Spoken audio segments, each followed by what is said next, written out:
this interview for this little girl who wants a dream to be singing and is interviewing a man with a friend of his with experience named Mark Freiman.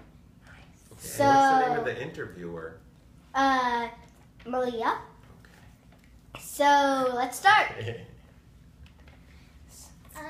My first question is, can you tell me about the different kinds of performing that you did, or? Well, sometimes I sing in the opera, which means I play a character. It's like a play, but we sing. So I wear a costume, and sometimes I do a concert where I'm just wearing like a tuxedo or something fancy, and I just get up and sing in front of people, and there's no acting and no costumes. And so those are really the main two kinds of singing that I do. Okay. How long have you been performing, and when did you start doing it? So how old are you? You're almost 8, right? You're gonna be 8 in just a couple of months, right? Mm-hmm. September. So I sang in my first opera when I was 8 years old, and opera was called Tosca. And this weekend I'm singing in the same opera, but I'm playing one of the grown-up parts. But it's the same opera. That's cool. So that's how long I've been doing it. Okay. What do you like about performing? Like, why did you choose it? That's a really good question. Well, so I know that you did like a theater camp, right? Mm-hmm. So there was something really fun about getting in front of people, right, and performing? Yeah, so I think just when I got on stage, sometimes they say you've been bit by the bug. It means like something happens and you go, wow, this is great, I love doing this. And I think that happened to me when I was about your age, when I was 8. I just really enjoyed it.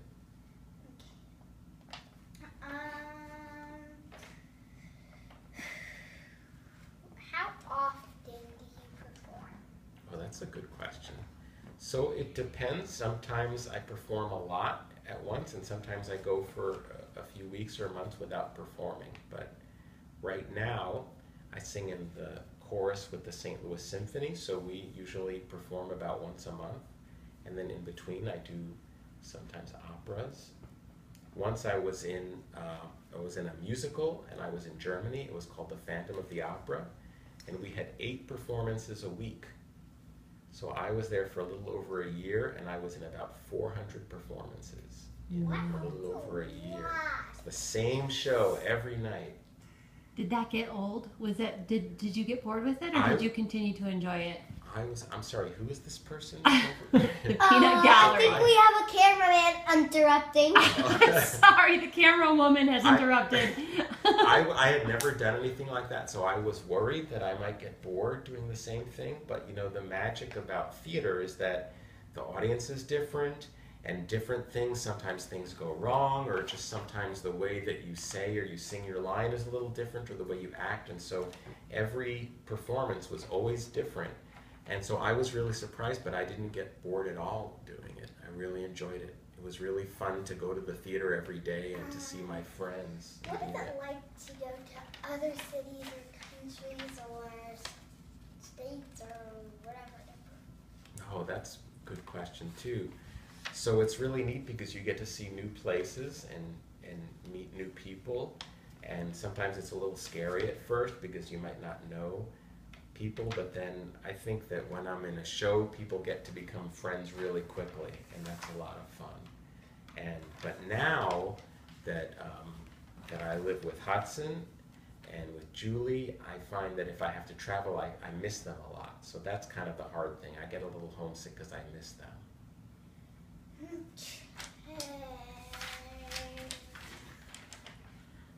I'm curious, can the peanut gallery interrupt again? I'm sorry. I'm sorry. Oh, I'm a rogue camera woman.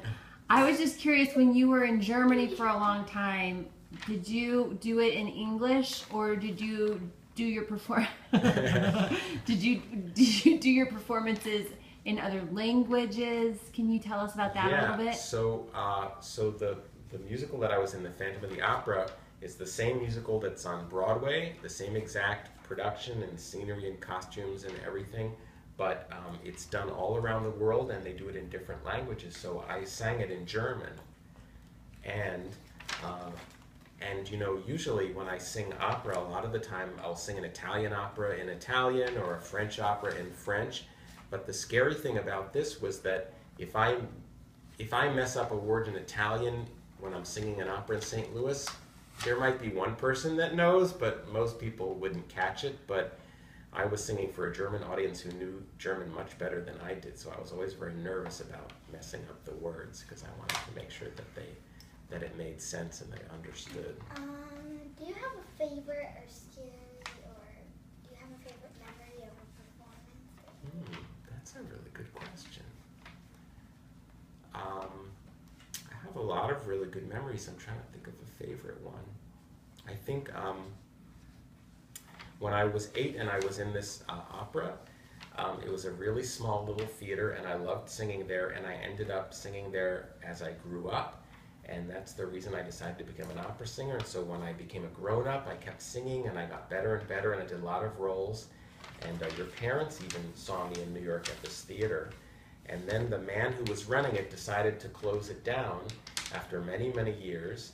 And I went back to New York to sing in the final performance, and it was very emotional for me to be a part of that history and sing the final show. And you know what? Hudson was a baby. He wasn't even 1 year old. And when we were bowing at the end, somebody was holding Hudson backstage, and they came out and brought him to me. And so when we were bowing, I held Hudson on the stage with me for the bows. Aww. And people were cheering. I wanted him to just see the theater and be a part of it. So I think that was the most emotional thing that happened to me. What are some shows you were in? Because I think was... Yeah, there's some really great shows. There's a great opera that a lot of kids love called The Magic Flute. It's kind of a fairy tale story, and it's by Mozart. And there's roles for 3 kids that sing together in it. That's a really great one. I like that a lot. And also, when I was a kid, there's an opera version of Hansel and Gretel, the story Hansel and Gretel.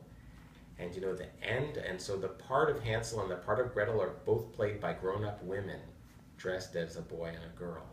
But the last scene, there's a fence of gingerbread children, and they've all been baked by the witch. They were all children that were baked and made into this fence.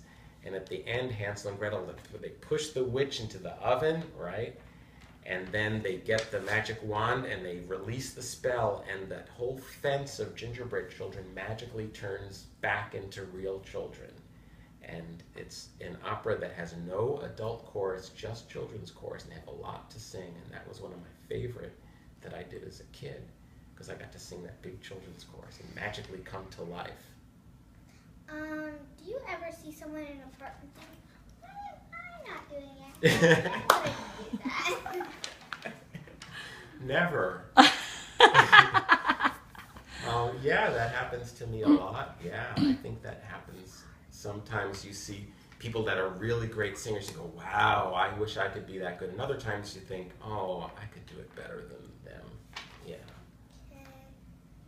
That's a good question. What is it like to audition? I think auditioning is the part I like the least, because I always get pretty nervous. And I've done so many auditions and I still get nervous every time. And you know what? People always get nervous being in a performance, but I get much more nervous at an audition than I do in a performance. I think I would too. Yeah.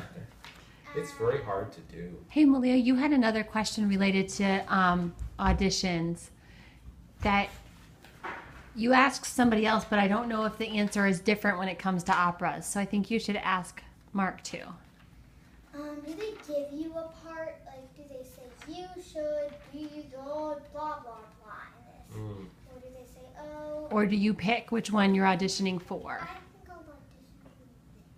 Well, you know, in opera, a lot of it has to do with what kind of voice you are. So for women, you could be a soprano, which is a high voice, or a mezzo-soprano, which is like an alto, it's a lower voice. Or if you're a man, it could be a tenor, which is high, or baritone, which is medium, or bass, which is low. And I'm a bass, so I can't sing a tenor part or a baritone part. So I can only audition for the roles in the show that are written for the low voice. So it's a little different than a regular play where you might be able to audition for more parts. Can you tell me a little bit about directing? Directing, yeah, that's something that I just started doing more recently.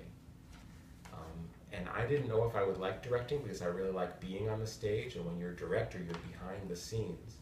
But what I found was that I worked with a lot of directors where I thought, oh, they don't really know this show very well, or I could do this better. So there's an example where I thought, I could do this better. And so when I started to do it, I realized that I enjoyed having that control over how things were going to go on stage. And I really liked working with singers and helping them get better at the acting. It's just being able to tell the story really well. So what does the director do, like specifically? Sorry, I did not bust into her other ones I did not do this with, but I think it's because I know you and I want to know too. Can you tell us more about what the director does? Yes, so the director is responsible for basically what everything looks like. So first thing is where people move on stage, right? I work out in advance, I decide where I want people to move, and then when we start rehearsing, I might change things once I see people doing it. And sometimes the actors or singers have ideas about what they want to do, so I try to try to make those changes if I think they're good ideas. Also, it has to do with not just where you're moving, but how you express yourself, and how you, it's just kind of how you are acting, right? How you're acting. If two characters are in love, you want it to show like, oh, they're really in love, and what can they do to show more that they're in love. But also the stage director is the boss for the lighting designer, the person that designs how the lights are going to look, the person that designs the scenery. The director tells them, this is what I want to do. The director tells the costume designer, these are the kinds of costumes I want, and the director gets to decide, this costume isn't good, I want it changed. So, and also props, which are things, anything that you touch and you use in the show. So the director is responsible for all of those things. Which one do you like better? Do you like performing or do you like listening? That's a great question. I like them both, but I think most of all I like singing, performing more. Okay. Do you have advice for me? I think that you should get involved in as much as you want, right? I think the best thing is to just like get into a show and do it and see what you like, and just try as many different things as you can and see what you like the most, see what you like to do the most. Thank you for letting me interview you. Thank you. This was such a pleasure. You're a really great interviewer, Malia. Thanks. All right, that's the end of our show for NBC News. So, next update for the presidential election.